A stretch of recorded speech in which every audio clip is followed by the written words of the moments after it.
세 가지가 이제 존재한다고 생각을 합니다. 공연장, 관객, 그리고 뮤지션, 이렇게 세 가지가 있어서 하나의 생태계가 이루어진다고 생각하고, 대부분은 뭐 뮤지션 중심이라고 생각을 하지만 뮤직비디오 감독도 있고요, 기획자도 있고, 뭐 디자이너도 있고, 마케터도 있고요. 요즘엔 뭐 유튜버도 있고, 심지어 그 인디 음악을 향유하고 소비하고 또 확대시키는 팬들도 있고. 아티스트가 곡만 쓸 필요도 없고 엔지니어가 녹음만 할 필요도 없는 거예요.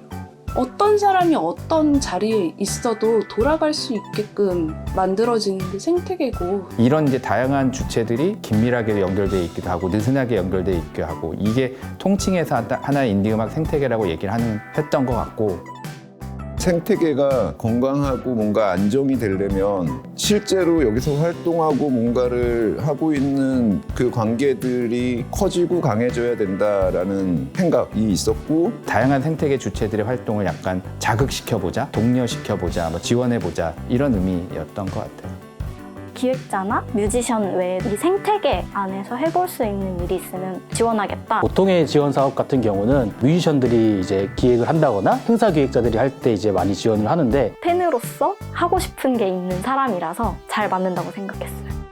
홍대 인디씬에서 어느 정도의 커리어를 계속 쌓았고, 그런데도 더 성장하지 못한 어느 정도의 부침이 좀 있었거든요. 근데 그런 부침들을 해외 투어를 하면서 여러 씬의 관계자들을 만나면서 다른 그림을 그릴 수 있게 도움을 받았다라고 생각을 했고, 받았던 이 환대와 호응으로 갚아야 된다라는 생각이 있었고. 예전부터 계속 좀 해외 뮤지션을 불러오고 싶었고 친분도 생겼고 이런 공연을 만들고 싶다라고 하던 찰나에 아마 SNS였던 것 같아요. SNS에서 서울 라이브 지원 공고가 뜨는 걸 보고 이제 신지민 씨한테 이거다, 가자. 이 라디오를 진행함에 있어서 조금 힘든 부분이 좀 있었어요. 수익 구조가 있는 플랫폼이 아니고 지원 같은 걸 받을 여건이 그렇게 많지 않았던 상황이었는데, 여기에서 지원을 받는다면 좀 숨통을 트이고 할 수 있는 게 좀 더 늘어나지 않을까. 기획했던 게 어떻게 보면 팬으로서 정말 접하고 싶은 어떤 음악가의 작은 공연을 만들려고 했던 거라서, 제가 운영하는 공간도 있고 취지와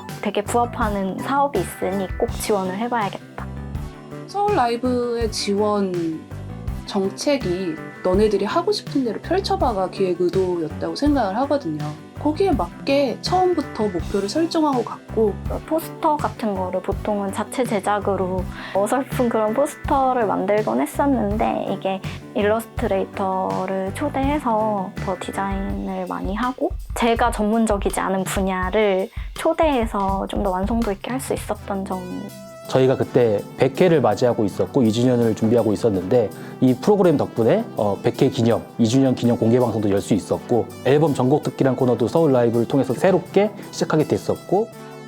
그때 분위기가 아직도 사그라들지 않아서 저희가 그날 다음 아침 해가 뜰 때까지 너무 즐거웠다 하면서 이야기를 했었고. 공연 보러 오시는 분들은 아무래도 오랜만에 뵙는 분들을 가까이서 보니까 되게 기뻐했던 것 같아요. 축하 영상이나 이런 걸 또 보여드리면서 저희가 이렇게 이런 아티스트들이 같이 함께 해왔고 이런 기획으로 함께 했다는 것 자체에 놀라워하고 좋아했었습니다. 관객분들 중에 뮤지션분들 꽤 많았던 것 같아요. 굉장히 집중해서 음악을 들어주시는 것 같아서 그런 부분들이 좀 전달이 된 것 같아서 굉장히 좀 뿌듯했던 것 같아요.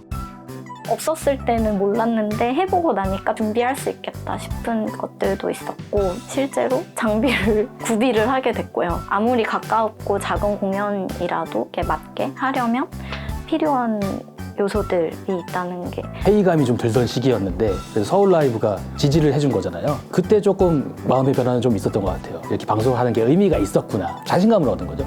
아, 이거를 우리가 만들었고 했구나. 내가 진짜 오랫동안 원했던 순간을 누가 시킨 게 아니라 내가 만들었다. 이런 거 만들어 봤으니까 그 다음 목표를 설정해서 그 다음 거 또 하지 뭐. 이런 식으로 좀 선순환이 되더라고요. 아, 내가 진짜 이 정도로 열정적인 인간이구나, 몸을 아주 불사르는구나, 이런 생각이 정말 많이 들었어요. 기본적으로 이 사업은 자기가 애초부터 하고 싶었던 컨텐츠나 기획에 그 지원을 해주는 거지, 기관에서 공모 사업을 띄워갖고 그걸 입찰을 하고 공모하는 이런 사업은 아니거든요. 누구를 위해서 대신 뭔가를 만들어주는 사업이 아니다라는 거에 대한 인식이 사업에 참여하는 관계자나 뮤지션들도 이해를 하고 사업에 참여했으면 좋겠다. 대안 폭들을 되게 넓혀놨는데도 불구하고 지원했던 유형들은 여전히 공연이라든지 몇몇 방식에 되게 한정돼 있어서 아쉽긴 했고요. 그게 현실이었던 것 같고, 진짜 내가 이걸 너무 하고 싶은데 아무도 도와주지 않고 혼자 하긴 힘든 것들에 대한 시도를 하는 계기였으면 좋겠어요. 지원 사업이 있다고 해서 없는 게 만들어지거나 있었던 목표가 사라지는 건 아니라고 생각을 해요. 본질적인 부분은 자기가 뭘 하고 싶은지 머릿속에 뚜렷하게 그림이 그려질 때까지 생각하고 나는 기획자나 뭐 그런 사람이 아니야, 뭐 뮤지션이 아니야, 그래서 되지 않을 것 같아 라고 되게 조바심 내거나 무서워하시는 분들이라면 꼭 한번 지원을 해보시길. 반드시 흥행의 목적으로 지원을 안 하셨으면 좋겠어요.